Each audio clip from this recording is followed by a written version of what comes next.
গোটা শ্রাবণ মাস ধরেই অনেকেই কিন্তু নিরামিষ আহার গ্রহণ করেন। সেই ক্ষেত্রে এই ঝিঙে পোস্তটা আপনার জন্য একটা সেরা রেসিপি হতে পারে। এছাড়া যারা সোমবার করছেন বা অন্য যে কোনো নিরামিষ দিনে এই ঝিঙে পোস্ত আলু ছাড়া, অনেকেরই কিন্তু আলু খাওয়ার বিধিনিষেধ থাকে। তো সেই ক্ষেত্রে বা অনেকে আলু খেতে ভালোবাসেন না এমনও অনেকে থাকেন। সেই ক্ষেত্রে দেখুন বাজারে এই রকম সবজির মধ্যে আজকে আমাকে এই ঝিঙেটাকেই চুজ করতে হলো। আচ্ছা, এই ঝিঙেগুলোকে নিয়েছি, তবে না সব কটা ঝিঙে ভালো নয়। আগে না আমরা পোস্তটা বেটে নিচ্ছি। এই দেখুন পোস্তটা নিয়ে নিচ্ছি। মোটামুটি এই ঝিঙের যতখানি গ্রেভি আপনি চাইছেন সেই পরিমাণে নিন। আমি চা চামচের মাপে এরকম আন্দাজে নিচ্ছি। আমি রেগুলারই হয় বলে একটা আন্দাজ তৈরি হয়ে যায় আমাদের মধ্যে। আর মোটামুটি 3 থেকে 4 চামচ মতন বেটেছি। ঝিঙেগুলোর আগা ডগাকে ভালো করে কেটে বাদ দিয়ে এবার একটু এটাকে পিলারের সাহায্যে আমি চুলকাটা এভাবে পিল অফ করে নিচ্ছি। তো এইরকমভাবে আমরা এটা ভালো করে খোসা ছাড়িয়ে নেব। তবে কিছু ঝিঙে না ভালো ছিল না। যদি দেখেন ঝিঙের বীজগুলো খুব মোটা মোটা পাকা হয়ে গেছে, তাহলে সেই ঝিঙেটাকে বাদ দিয়ে দেওয়াই ভালো। আমি তাড়াহুড়োতে সেটা খেয়াল করতে পারিনি বলে বেশ কিছু এরকম বীজগুলো খুব তেঁতো ছিল, তাই সেটা খেতে খারাপ লাগছিল। আপনি কিন্তু এরকম ভুলটা করবেন না।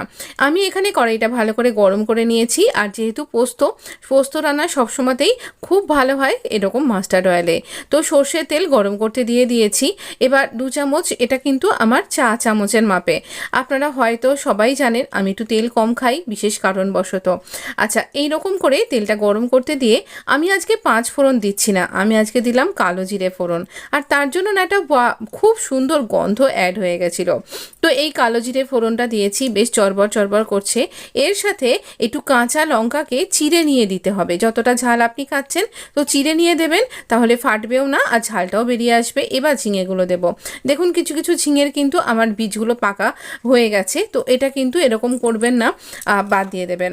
তো এইভাবে আমরা এখানে ঝিঙেটাকে প্রথমে, এটা না হাই ফ্লেমেও আপনি করতে পারবেন। আমারও আজকে খুব তাড়াতাড়ি ছিল, অফিস টাইমের জন্য রান্না হচ্ছে বুঝতেই পাচ্ছেন। তো এইরকমভাবে আমরা ভালো করে ঝিঙেটাকে নাড়াচাড়া করব। এবার খুব ভালো হয় আপনি যদি ঢাকা চাপা দিয়ে দেন, তাহলে ঝিঙেটা বেশ মজে যাবে খুব তাড়াতাড়ি। আমি এখানে আগে নুন আর হলুদ দিচ্ছি। প্রথমে তেলে নাড়াচাড়া করে নেব, তাহলে এই যে অ্যারোমাটা কালো জিরে আর কাঁচা লঙ্কার, সেটা এর মধ্যে অ্যাবজর্ব হয়ে যাবে।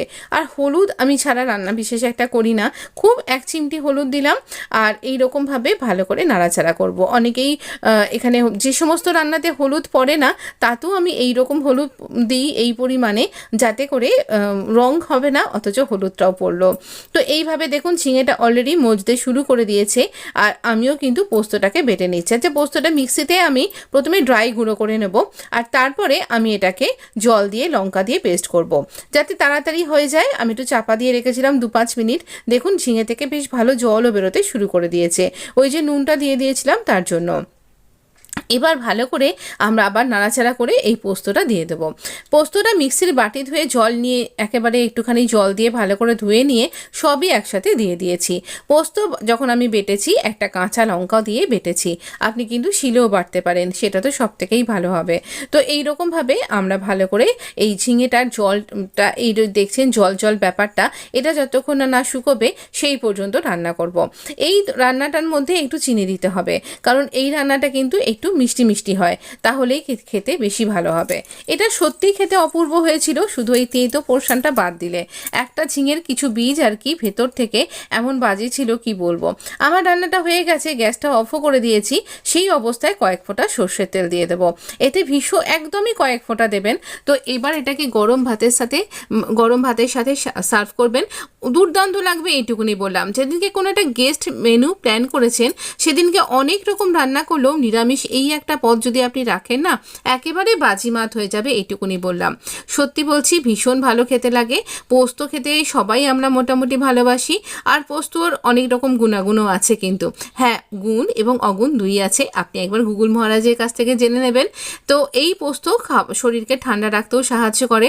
অবশ্যই ট্রাই করুন। ভালো থাকবেন, সুস্থ থাকবেন। ধন্যবাদ।